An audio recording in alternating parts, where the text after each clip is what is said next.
Ici, c'est Paris, pourrait-on dire, la capitale française officiellement candidate à l'organisation des Jeux Olympiques de 2024. Mais a-t-elle des chances de l'emporter? Quelle qualité va-t-elle devoir mettre en valeur et en avant? Il faut savoir que la France a déjà organisé 5 Olympiades par le passé, mais Paris a perdu lors de ses 2 dernières tentatives.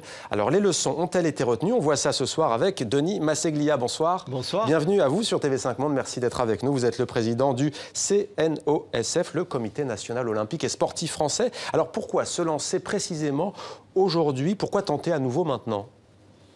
Alors, avant de se lancer, on a fait une étude très complète qu'on a appelée étude d'opportunité pour répondre à 3 questions.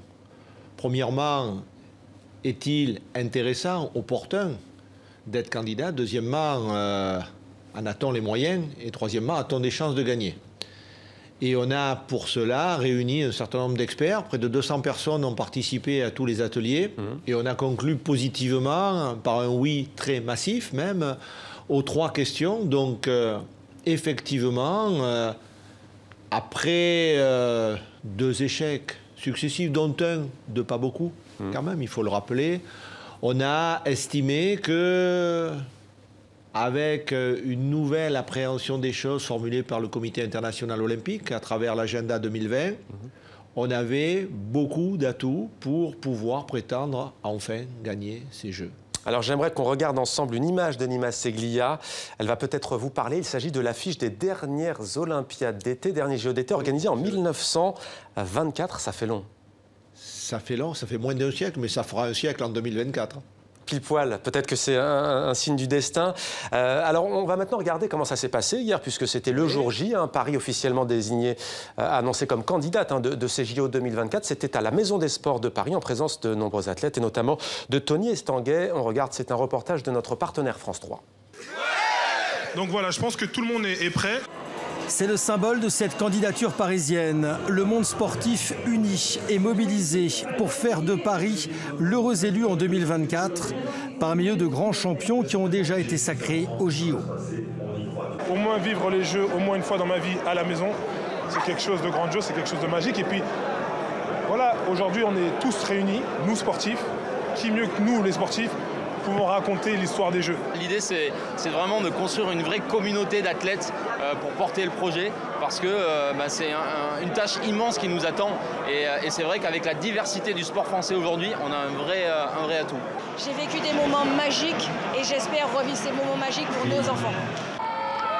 Ces jeunes auront 20 ans en 2024 et espèrent bien voir les Jeux Olympiques à Paris après 3 échecs ces dernières années.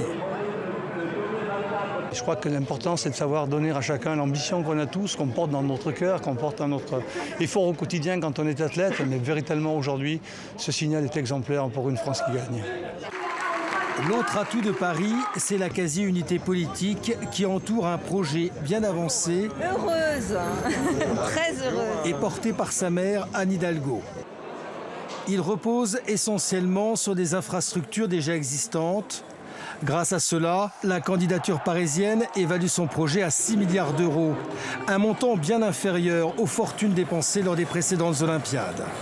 Dans quelques semaines, Paris aura pour adversaire les villes de Boston, Hambourg, Rome ou Budapest.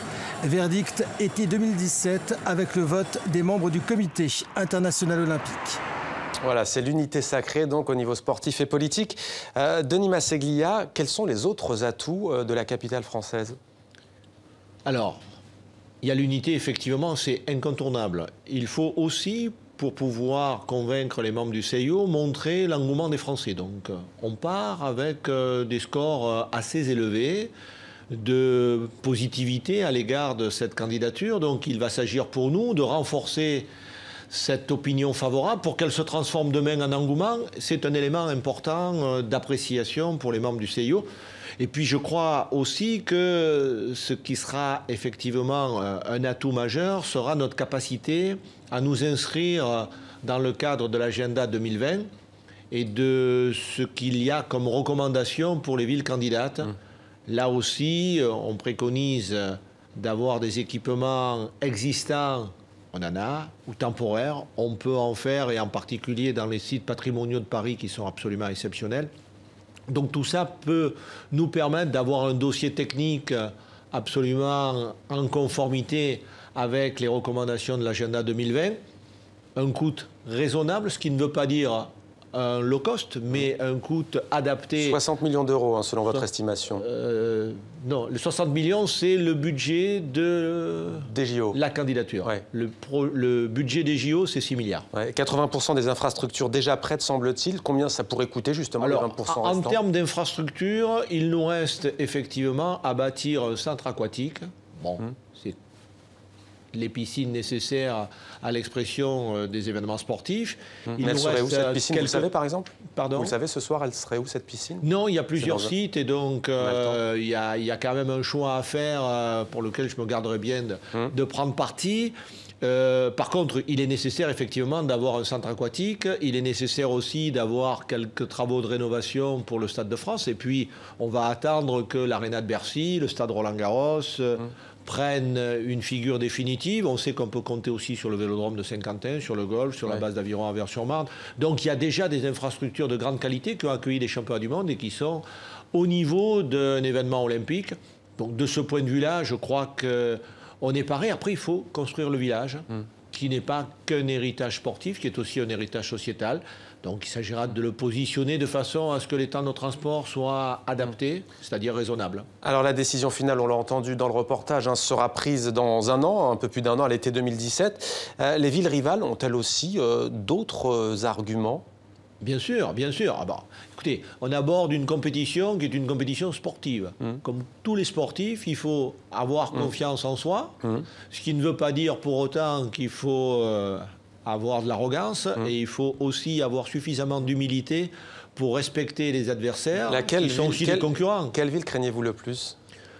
Je crois qu'elles sont toutes redoutables. Boston, c'est une réponse facile, mais c'est la réponse véritable à la question, parce que on ne peut pas nier que ces villes-là sont aussi des villes qui représentent un pays. Rome. Que ce soit l'Allemagne, l'Italie ou les États-Unis a fortiori. Je pense que la France ne peut pas rougir d'une part, mais aussi se prétendre supérieure à ces pays. Sans être cynique, ce qu'on a vu tout à l'heure dans l'actualité, Boston, ça peut jouer en faveur de cette ville qui a été meurtrie par un attentat il y a un peu plus de 2 ans. Non, je ne pense pas, parce qu'on ne peut pas faire le lien entre la capacité à organiser et un acte d'individu. Par contre, ce qui peut aussi influer, c'est le fait que nous, on s'occupe d'abord de nous et qu'on fasse en sorte de montrer qu'on a une certaine forme de fiabilité, de capacité à organiser. Je crois que les résultats des sportifs français, conjugués à la capacité à organiser de grands événements sportifs ces dernières années, pèse en notre faveur. Il faut que l'on puisse aussi promouvoir cette candidature, faire en sorte qu'elle soit partagée par tous les Français et que petit à petit, on étoffe notre capacité à convaincre. On a vu tout à l'heure le sourire notamment de Teddy Riner, champion olympique français de judo.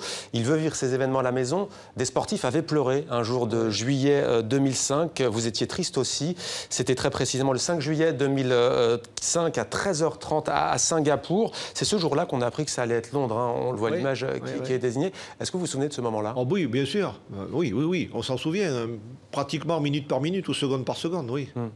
Oui. Moi, je me souviens surtout du fait que le président Jacques Rogge avait commencé en anglais. Bon, il y a 2 langues officielles, certes. Je me suis dit que si ça avait été Paris, il aurait commencé en français. Voilà. Donc, et là, c'est très long pour attendre la ville officielle qui va organiser les Jeux Olympiques en 2012. Et voilà. Il le dit en anglais, et donc... Mais pour les téléspectateurs qui nous regardent, qu'est-ce qui nous dit que ça sera totalement transparent quand on voit ce qui se passe à la FIFA? Il ne s'agit pas, bien entendu, la question peut vous surprendre, mais est-ce que vous garantissez, vous, par exemple, que vous avez confiance dans les instances internationales? Aucun doute, connaissant quand même bien pas la FIFA. Le monde olympique. Non. Et en plus, le président Thomas Bach a fait de la transparence une valeur fondamentale de son mandat. Il le fait au quotidien avec... le dévoilement des différents chiffres financiers relatifs au CIO. Je crois qu'il n'y a aucun doute sur le sujet et sur la transparence et sur la manière avec laquelle sera conduite cette course à l'organisation. Ouais. Alors on cite souvent bien entendu Pierre Coubertin et l'esprit de l'olympisme. Qu'est-ce qu'un tel événement peut apporter à la France et d'ailleurs aussi, pourquoi pas, à l'Italie, à la Grande-Bretagne. Mais s'agissant de la France... Bien sûr, je crois que c'est la même chose pour tous les pays qui candidatent. Les Jeux olympiques, lorsqu'ils sont organisés dans un pays, sont un formidable accélérateur d'évolution. Alors non seulement en termes d'équipement, même si ça paraît être un élément évident, mais surtout en termes sociétaux. Je crois que le vrai enjeu d'avoir les Jeux olympiques, c'est la prise de conscience de l'importance du sport comme un fait majeur de société, parce que tout le monde reconnaît au sport sa capacité à apporter en termes d'éducation, de lien social, de santé, d'intégration, mais tout cela est encore plus reconnu lorsque vous avez un événement majeur qui fédère les gens, qui les fait rêver, qui les amène à prendre conscience de tout ce que le sport et le moment sportif peuvent apporter. Et donc, c'est vrai qu'on peut gagner des années et des années avec une organisation comme celle-là. En quelques mots, quelle est la prochaine grande étape ou quelles sont les prochaines grandes étapes après ce qu'on a vu donc hier, tout à l'heure à l'image? Alors, il y a 2 étapes. La prochaine, c'est le congrès, ou plutôt la session du CIO à Kuala Lumpur, qui va désigner la ville olympique qui organisera les Jeux d'hiver en 2022. Ce qui veut dire qu'après ça, 2 ans plus tard, la prochaine désignation sera celle de 2024. Le 15 septembre sera la date limite à partir de laquelle le CIO dira voilà les candidats pour concourir à l'organisation des Jeux de 2024. Et puis, fin septembre, nous organiserons un grand événement pour marquer le début d'une campagne d'engouement des Français qui sera doublée d'un financement participatif. Mais dans le mot financement participatif, j'aime mieux le mot participatif parce que ce qu'il faut, c'est amener tous les Français à en faire partie, à se dire « moi aussi, je veux en être ». Et bien plus d'informations sans doute sur le site internet du CNOSF, on imagine, sur ce financement participatif. On fait les choses étape par étape. Étape par étape. On a cité Paris, Hambourg, Rome notamment et Budapest, en tout, qui n'est pas encore déclaré, tout à fait. En tout, combien de villes? Alors, il y en a 4 pour l'instant, Paris inclus. Budapest, le gouvernement a indiqué son feu vert. Le Parlement doit suivre parce qu'il requiert un vote du Parlement.